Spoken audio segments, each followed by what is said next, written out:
આપણા વડાલી સામૂહિક આરોગ્ય કેન્દ્ર ખાતે રાત્રિના લગભગ 9 વાગે વડાલી અને ઈડર હાઈવે વચ્ચે એક અકસ્માત થયેલો. અકસ્માતના અનુસંધાને 108 દ્વારા આપણા ત્યાં લગભગ 33 દર્દીઓ અહીંયા સારવાર માટે લાવેલ. એમાં 11 બાળકો હતા. 33 દર્દીઓમાંથી લગભગ 24થી 25 દર્દીઓને આપણે ઈજાઓ થયેલી હતી. એમને આપણે હિંમતનગર સિવિલ ખાતે આગળ સારવાર માટે મોકલેલ છે. કોઈ દર્દીનું મરણ થયેલ નથી અહીંયા, અને જે બી દર્દી હતા મોટાભાગે ફ્રેક્ચર કે એ ટાઈપની ઈજાઓ હતી. દર્દીઓની સારવાર માટે આપણે આજુબાજુમાંથી ખેડબ્રહ્મા છે, ઈડર છે, સતલાસના છે, વિજયનગર છે, આંતરસુબાની 108 આવી ગયેલી હતી. અને એ સિવાય પણ અહીંયા જે સેવાભાવી લોકો હતા એમને બી પોતાની પ્રાઇવેટ એમ્બ્યુલન્સો બોલાવીને આપણને સાથ સહકાર પૂરો પાડીને જે બીજા પેશન્ટ હતા એમને આગળ સારવાર કરવા માટે મદદરૂપ થયેલો હતો. ટોટલ અહીંયા પેસેન્જર એટલે આપણે 33 દર્દીઓ આવે છે, અને મને એવું જાણવા મળ્યું છે કે 5 દર્દીઓ ઈડર સિવિલમાં સારવાર માટે ગયેલા છે. એટલે કદાચ એ પ્રમાણે ગણીએ તો 38 પેસેન્જરો હોઈ શકે છે. આજરોજ રાત્રે 9 વાગ્યાના અરસામાં ઈડર વડાલી હાઈવે ઉપર એક અકસ્માતની ઘટના બનેલી હતી, જેમાં જે મજૂર ભરીને જે જીપ જતી હતી તે ટ્રકની પાછળ ઘૂસી જતાં અકસ્માત સર્જાયેલો હતો.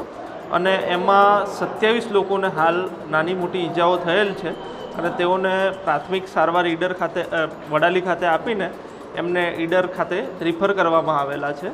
અને આ જે સમગ્ર ઘટના છે એની અનુસંધાને તાત્કાલિક પોલીસ ત્યાં પહોંચી ગયેલી હતી અને ઘાયલોને હોસ્પિટલ પહોંચાડેલા હતા, અને હાલ ફરિયાદ લેવાની તજવીજ ચાલુમાં છે. એ સીસીટીવી ફૂટેજ ઘટનાના જે સામે આવ્યા છે એના આધારે ટ્રક ચાલક જે છે એ રિવર્સ લેતો હતો, અને એના આધારે ટ્રક ચાલક વિરુદ્ધ ફરિયાદ લેવાની તજવીજ ચાલુમાં છે. વડાલી નજીક વિનાયક હોટલ પાસે એક ગમખ્વાર અકસ્માત થયો હતો.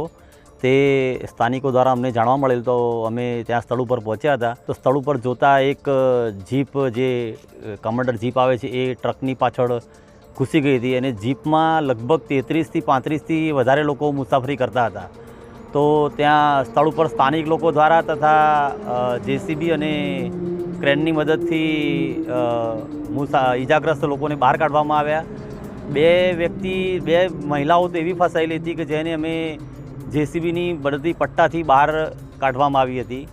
તો તાત્કાલિક ધોરણે એ લોકોને 108માં એમ્બ્યુલન્સમાં Vadali, Himmatnagar civil, Idar civil refer કરી અને સારવાર મળી રહે તેના માટે રિફર કરવામાં આવ્યા.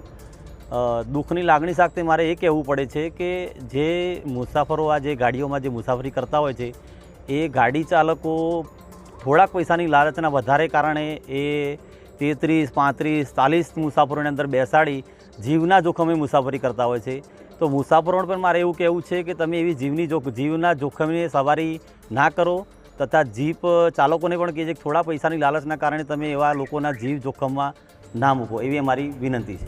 અમારી તમામ માહિતીથી અપડેટ રહેવા માટે જોડાયેલા રહો S9 ન્યૂઝ સાથે.